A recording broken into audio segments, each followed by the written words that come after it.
Welcome to Spark the Genius. I'm here with Kasey Lum. I'm on a bus. He seems to be hiking. I'm in a little secret garden here. Oh, wow. How nice. Vancouver is so civilized. It's so civilized. It's very actually fitting for the show because the movie is about a plant. So, Yeah. more than just a plant, but yeah.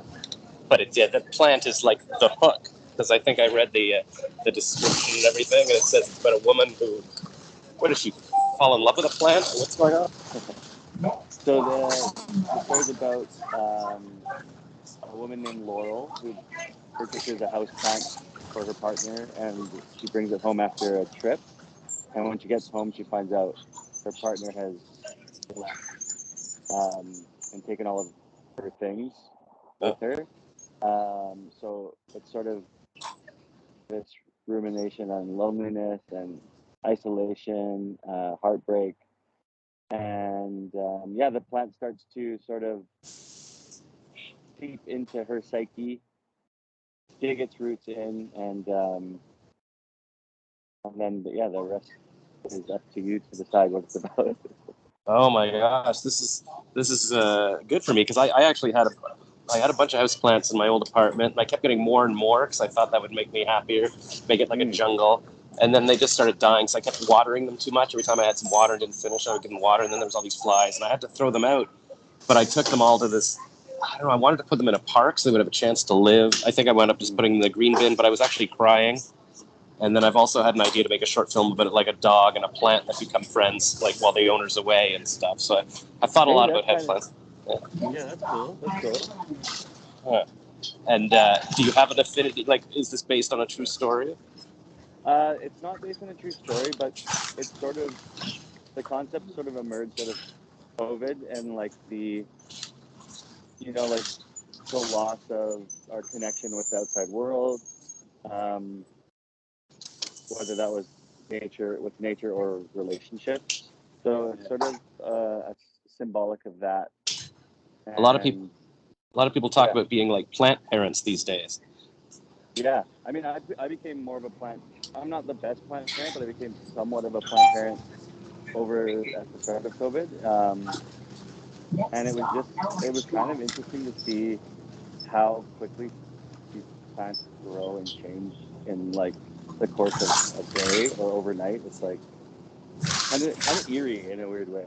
Have you thought of doing like a stop motion thing, like, or whatever you call it, like time lapse, where you just watch the plant grow on a camera? I haven't, but I do actually. I come from an animation background, so I wouldn't mind playing with that. I was just at a couple screenings last night, and there was this wild animated film that must have taken. I feel like it took a few years to make it because it was just like the feet. It was like it just looked like so much work. I don't know. For a short film, I was like, that's a lot of time and effort. But Yeah. kudos. Yeah, good for them. I mean, who knows? I mean, I think that's a lot of time, but then I look at how much time I just spend watching TikTok. I'm like, all right, and I get and nothing. That's a lot of time. Yeah. Yeah. So how did you get like a big star like Jodie Balfour in your plant film?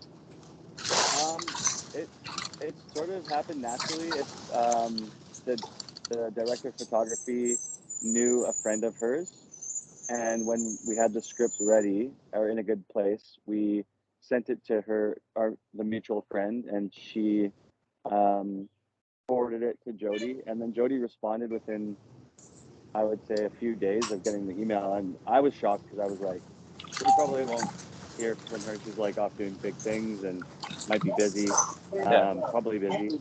And then, yeah, she said she was on board, so we kept in touch for about a year. And in that year, I was trying to get the funding and get people on board, and eventually things kind of came to this sort of culminated at the end of 2022. I believe in December of 2022 we shot it, and then it was wild. It happened it was just a weird way. I didn't think that it was going to get made,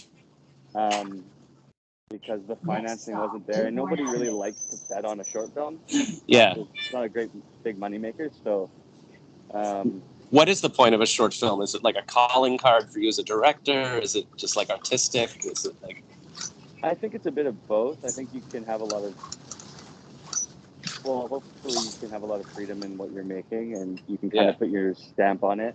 But I do think it's kind of like a proof of concept for, a feature. And I think I was just having a conversation with somebody yesterday. They were, that producer from LA was saying, like, this if you want to make a feature, pitch your short, and say that you're going to make the feature the same genre as the short you've made. And that's generally, when people want to finance films, they just see money signs, and they want to dollar signs, and they just want to know that you can do this thing. Yeah, which is kind of soul sucking, but at the same time, it is a business, and I've started to realize that, like, just from being here at TIFF, it's very businessy, aside from all the creative films. But it's cool. It's a wild experience. Are you in Toronto right now? I am in Toronto. Yeah. Oh, for some reason I thought I was Zooming with you in Vancouver or something. But okay, so I don't. I'm in Toronto too. I don't even know why we're doing this online, but that's fine. Are your films premiering? Is it today? We might actually be very close to each other. If you're on a bus, and I'm maybe walking in an area that you're near.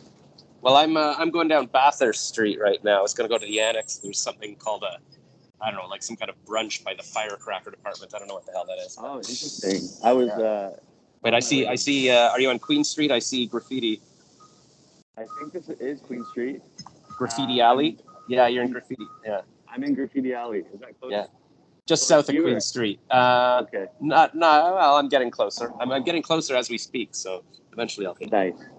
Yeah. Well, that's very cool. And is the launch today of the movie? The launch was actually last night, and it was it was amazing. Yeah, it was very. Having your film up on a proper big screen is such a different experience than watching it on the computer. And and also sitting with, I don't know how many people that theater holds, but sitting with a full house of people is overwhelming, but also exciting. Is there like a bidding war now for Bloom the feature film, or the trilogy? I hope so. Yeah. I hope so. I'll start putting the word out. Put the word out, yeah, and maybe we can collab on your dog plant short too. Yeah. I was thinking I'd start it as like a cartoon script, as proof of concept, called Dog and Plant, and then they just the plant is like kind of the brains of the organization, but can't move, and the dog is kind of a goofball, but can actually pull the plant around on a little wagon. So they have to team up. That would also make a really good video game. Oh, that's a good idea. Yeah. I never think about video games, but video games are huge. They're even bigger than movies. Yeah, and if you can put it into an app and make it on your phone, there's a money making thing right there. Oh, I just remembered how I thought of this idea originally. Okay, so I was years and years ago. I was watching the news, and they were talking about the election fraud or something, and they said something like, and it looks like even a dog and a plant voted in this election. And then I just pictured like a dog and a plant actually watching TV, going like, "Wait a minute, our vote doesn't count. Like, what's the problem?" I don't know. I just pictured like suddenly they had personalities, and then I thought, what would this dog and plant do during the day when their owner went away? So it's funny how ideas just like where ideas spark from, because it's just out of thin air, it seems. That's why I call my podcast Spark the Genius, because you never know. You just maybe just talking about something or seeing something, boom, there's the idea. Totally. Yeah. Cool. It's great to the more I dive into like creative endeavors, and sometimes at the mercy of living financially sound. Yes. The more I realize that it's more of a fulfillment, like an internal fulfillment, and I don't even know if I could do anything else. Like I couldn't do a 9-to-5 that is a non-creative thing. Or I think I watched that guy Oliver Anthony, who just went viral a couple weeks ago with his song, and now he's on Joe Rogan, and he said something in the interview just about like how he felt like he was dying inside, like he felt like he was running out of time to launch his music, And I think at the end of the clip I saw was something like you need to be creative. It's this hunger, it's this desire. You can't not do it. Totally. So that's great that you're making it happen. Did Jody come to Vancouver? That's where you live. Like, did she go there? Yeah.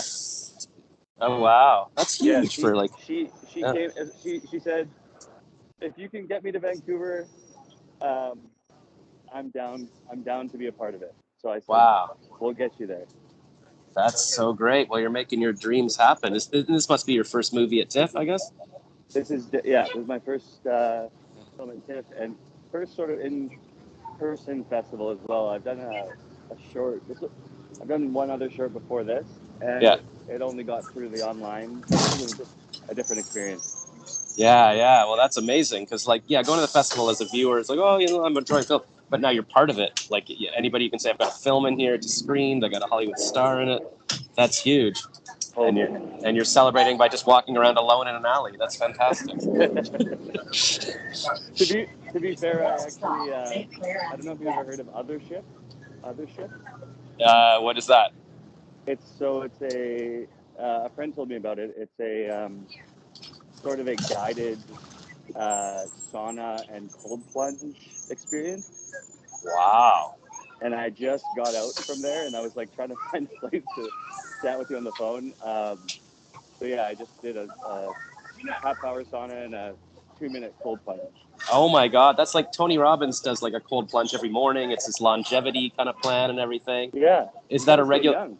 Oh, I mean, that's the thing. Like, they keep saying like, in 5-7 years they're gonna have medication that'll allow us to live forever, and you just have to not die in the meantime. So okay, we just gotta kind of stay alive so we can make more films. I feel like creative people. Stay You just gotta alive keep to make more films. Exactly. Stay alive to make more films. You can put that on your business card. Awesome. All right. Well, I'm gonna try. Have you done a cold plunge before? Is it a new thing? I have done it. I have done it before, but only naturally, like only in rivers and things. So it feels a little bit different. It feels actually colder because you're in like still water. Maybe the running water kind of cuts. I don't know. Maybe psychologically it feels like it's warmer. I don't know. Oh, I don't. Yeah. Well, that's cool. I'm glad you're staying healthy because I interviewed a South African cast yesterday, and the lead woman was saying she got up at 7 a.m. and jogged and stuff. And I'm like, it's good to see like even film people at a film festival getting up early, being healthy, not just like, I'm going to be out drinking all night and then die. Like, because your brain is part of your body. You need to be physically sharp to be creative. Well, to be fair, I actually did go drinking last night, and that's just kind of my offset. All right. Well, it's a balance. It's balance. It's a balance. It's about balance for sure. That's awesome. So what are you up to for the rest of the day? The rest of the day is a couple more chats on the old Zoom, and then I'm going to see the premiere of Dream Scenario, which is I think it's Christoph Borgli, and he's the director. He kind of comes from short films and the short film world, and so I've been following him for a while. But he has quite a big cast in it. I think Nicolas Cage is starring in it, and Adam Sandler. Jesus. So I'm really excited for that. Yeah. All right. Well, then you can have him as your mentor, and then sort of say, all right, how do I get these guys in my big feature now that I've done my plant movie? That's exactly. Awesome. It's all about scheming, right? It's all about scheming for the next thing. It's all a big game of 3D chess or something. Exactly. Or 4D. All right, great. Well, thank you so much, and don't get hit by a bus or anything, and maybe I'll bump into you walking around downtown. Gotta watch out for the trolleys. They come through quick. Yeah, the streetcars. We love those. That's my favorite part of Toronto, though, because you get to watch. You get to be outside, seeing what's going on. I don't like the subway. It's depressing. Definitely. Yeah, it was lovely chatting, Josh. Maybe we will bump into each other. Yeah, that'd be great. We can do part 2 of the interview, or just I don't know. I can go for a cold plunge with you. Plunge. Yeah. Yeah, I'm thinking of going to a clothing store, buying some shirts, and then they can print my Spark the Genius logo on it. I'll give you some merch. Nice. That would be amazing. All right. Have fun on Queen Street there. Thank you. Oh, yeah. We just passed a waxing place. You can go to do that for your... Okay. Look, I'll get... Talk to you later. Okay, bye. Okay, bye.